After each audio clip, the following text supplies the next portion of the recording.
स्वामी दयानंद सरस्वती जी। तो इनका परिचय क्या है? स्वामी दयानंद सरस्वती का जन्म 1824 इसमें गुजरात के मोरबी प्रदेश के टकरा गांव में हुआ था। इनका बचपन का नाम मूलशंकर था। इनके पिता अंबाशंकर एक धनी प्रतिष्ठित ब्राह्मण थे। वे वेदों के अच्छे विद्वान थे।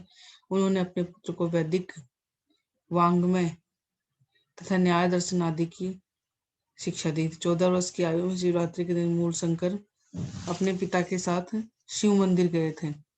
वहां उन्होंने एक चूहे को शिवलिंग पर चढ़ते हुए देखा, प्रसाद खाते हुए देखा।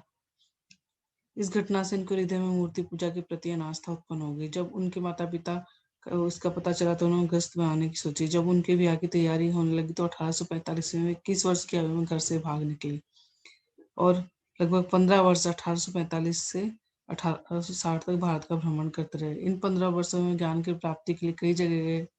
लाल मठ में उन्होंने वेदांत का ज्ञान प्राप्त किया। बनारस में सच्चिदानंद परमहंस के संपर्क में आए। कालांतर में नर्मदा नदी के तट पर उन्होंने योग की दीक्षा ली, परंतु उनकी ज्ञान पिपासा शांत नहीं। तब 1860 ईस्वी में वे मथुरा पहुंचे। वहां उनकी भेंट गुरु विरजानंद से हुई। विरजानंद के चरणों बैठकर उन्होंने वेदों और प्राचीन ग्रंथों का गहन अध्ययन किया। शिक्षा समाप्त होने पर गुरु विरजानंद ने दयानंद को आदेश दिया कि अतिकाल से भारतवर्ष में वेदों का अध्ययन समाप्त होगा। जाओ, उनको पढ़ाओ, सच्चे शास्त्रों को पढ़ाओ, उनके प्रकाश के द्वारा अंधकार को दूर करो, जिसके कारण मिथ्या मतांतरों का जन्म हुआ। दयानंद ने आजीवन गुरु के आदेश का पालन किया। 1863 में उन्होंने अपने गुरु से विदा ली और आगामी 12 वर्ष तक वे अपने गुरु का संदेश जनमानस तक पहुंचाने का प्रयास करते रहे। उन्होंने धार्मिक पाखंडों, आडंबरों का विरोध किया और पौराणिक पंडितों के साथ अनेक बार शास्त्रार्थ किया। 1874 ईस्वी में अपने प्रसिद्ध ग्रंथ सत्यार्थ प्रकाश को प्रकाशित किया। 1875 में उन्होंने बंबई में आर्य समाज की स्थापना की, जो अंत में बहुत बड़ा धार्मिक, सामाजिक, शैक्षणिक आंदोलन का माध्यम बन गया। 1863 में अजमेर में स्वामी दयानंद जी का देहांत हो गया। प्रारंभ में अपने विचारों का प्रचार शास्त्र सामूहिक भोज से करने के बाद उन्होंने पुस्तकें लिखकर अपने विचारों का प्रतिपादन किया। यद्यपि उनका पार्थिव शरीर आज नहीं, पर उनके द्वारा संस्थापित आर्य समाज आज भी हमें उन्हें अमर बनाए हुए हैं। स्वामी दयानंद के दार्शनिक विचार। स्वामी दयानंद भारतीय दर्शन के प्रकांड पंडित थे। उन्होंने वेद तथा उपनिषदों का गूढ़ अध्ययन किया। पुराणों को काल्पनिक तथा ब्राह्मण ग्रंथों को ब्राह्मणों के स्वार्थ सिद्धि के ग्रंथ मानते थे, अतः उन्होंने वेदों को ज्ञान का मूल स्रोत बनाया। उन्हीं के आधार पर उन्होंने निम्नलिखित दार्शनिक विचार भारतवासियों के समक्ष प्रस्तुत किए। एकेश्वरवाद। उस समय भारत में इस्लाम तथा ईसाई धर्मों का प्रभाव था। दोनों धर्म एकेश्वरवादी थे। दोनों धर्मों के अनुयायी हिंदुओं के बहुदेववाद की खिल्ली उड़ाते थे। इसके अलावा उपनिषदों के गूढ़ अध्ययन से आप इस निष्कर्ष पर पहुंचे थे कि सृष्टि का रचयिता एक है, वह अजन्मा, अमर, निर्विकार, सर्वेश्वर, सर्वंत्यामी, नित्य, सर्वव्यापक है। विशिष्टाद्वैत का प्रतिपादन। स्वामी जी भी कट्टर वेदांती थे, परंतु उन्होंने स्वामी शंकराचार्य द्वारा प्रतिपादित अद्वैतवाद का घोर विरोध किया। उसके स्थान पर विशिष्टाद्वैत का प्रतिपादन किया। उन्होंने ब्रह्म, जीव, प्रकृति इन तीनों को सत्य माना है, परंतु उनका अस्तित्व अलग अलग है। उनको प्रकृति, जीव, परमात्मा को जगत के तीन तत्व स्वरूप माना है। ईश्वर को निराकार माना है। स्वामी जी ने अवतारवाद में आस्था व्यक्त नहीं की, अपने निर्गुणवादी ज्ञान का समर्थन किया। अतः स्पष्ट है कि स्वामी जी का ईश्वर सिद्धांत बहु बुद्धिवादी था।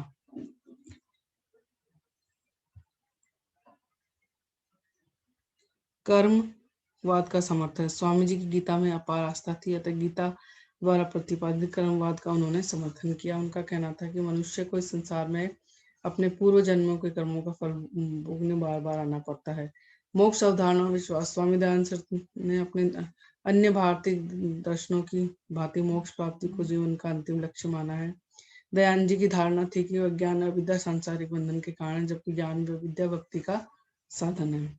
स्वामी दयानंद जी के धार्मिक विचार। स्वामी दयानंद जी वैदिक धर्म के सुव्याख्याता तथा दार्शनिक वर्ण उच्च धर्म सुधारक थे। वे ईसाई धर्म अधिकारियों, इस्लाम के मुल्ला मौलवियों के मुख से हिंदू धर्म की आलोचना सुनते तो उनका हार्दिक वेदना होती थी, परंतु जब वे अपने धर्म में ब्राह्मणों का ब्राह्मणवाद, मिथ्याधर्म, जाल बुनता थे तो अपने धर्म में सुधारने को आतुर हो गए। इसलिए उन्होंने अपने आर्य समाज का मूल उद्देश्य हिंदू धर्म का प्रचालन था। आर्य समाज का धर्म सुधार महत्व यूं बढ़ जाता है कि अन्य धर्मों में किसी बिंदु पर प्रेरणा नहीं ली। आर्य समाज का मुख्य उद्देश्य आर्यवर्त के खोए मूल्यों को फिर से स्थापित करना, असली आर्य सत्य को पुनः स्थापित करना, वैदिक धर्म की मौलिक रूप में स्थापना।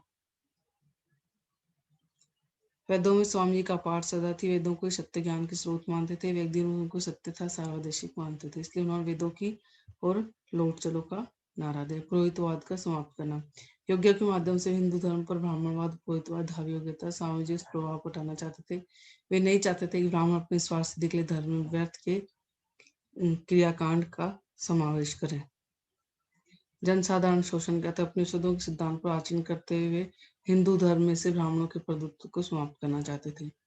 मूर्ति पूजा का विरोध करना, स्वामी दयानंद का निराकार निर्गुण ब्रह्म का उपासक थे और वे मूर्ति पूजा के कट्टर विरोधी थे। नास्तिक धर्मों की आलोचना करना, निसंदेह वे मूर्ति पूजा के विरोधी थे। उसका आशय कदापि परम ब्रह्म के अस्तित्व में विश्वास नहीं रखते थे। परम पिता में उनकी पूर्ण आस्था थी।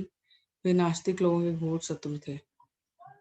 हवन का समर्थन, हालांकि स्वामी दयानंद याज्ञिक क्रियाकांडों के विरुद्ध था, उन्हें हवन विधि का समर्थन, प्रत्येक रविवार को हवन करने पर बल देते थे। उनका कहना था कि हवन से वायु शुद्ध होती है, स्वास्थ्य ठीक होता है और वैदिक मंत्रों के साथ किया जाना चाहिए। सत्य को ग्रहण करना चाहिए, सत्य को छोड़ना चाहिए। फलित ज्योतिष को भी प्रामाणिक मानते थे। शुद्धि आंदोलन में विश्वास करते थे। स्वामी जी ने अपने विचारों के माध्यम से हिंदू धर्म के उग्रवादी स्वरूप को प्रस्तुत किया। उन्होंने इस्लाम व ईसाई दोनों धर्मों की कटु आलोचना की। उनका कहना था कि जिन हिंदुओं को जबरन मुसलमान बनाने उन्हें हवन विधि से शुद्ध करके पुनः हिंदू समाज में ले लेना चाहिए। यही बात उन्होंने ईसाई धर्म में परिवर्तित हिंदुओं के लिए कही। हवन की विधि से दूसरे धर्मों के अनुयायी हिंदुओं को पुनः हिंदू बनाने की विधि शुद्ध आंदोलन के नाम से जानी गई। इस विधि का प्रतिपादन उनकी मौलिक सूझ थी, साथ में उनकी ईसाई व इस्लाम धर्म के प्रति उग्र नीति अपनाने का परिचय था। इस आंदोलन के अंतर्गत 3 बातें बताई गई। दूसरे धर्मावलंबियों को भी हिंदू धर्म में सम्मिलित किया जाए। परिस्थितिगत अन्य धर्म स्वीकार करने वाले हिंदू को पुनः हिंदू समाज में लिया जाए। दलित वर्ग को उन्नत किया जाए। हवन आदि क्रियाओं से दलित वर्ग के लोगों को समाज में सम्मानजनक स्थान देना चाहिए। तो इन धार्मिक सिद्धांतों का इससे स्पष्ट होता है कि स्वामी जी ने नवीन धर्म चलाने का इरादा कभी नहीं किया। वे तो हिंदू धर्म के मूल स्वरूप का निरूपण करने में व्यस्त है। हिंदू धर्म अन्य धर्मों को भी पूरा ज्ञान था। उन्होंने धार्मिक वाद विवाद में कोई प्रयास नहीं कर सका। अपनी प्रकांड योग्यता के बल पर ही उन्होंने वेदांत को एक नवीन आधार प्रदान किया। समझिए, और धर्म केवल एक केशवराध मूर्ति पूजा से संबंधित जीवन की समग्र दृष्टि है। तो ये स्वामी दयानंद सरस्वती जी के विचार थे।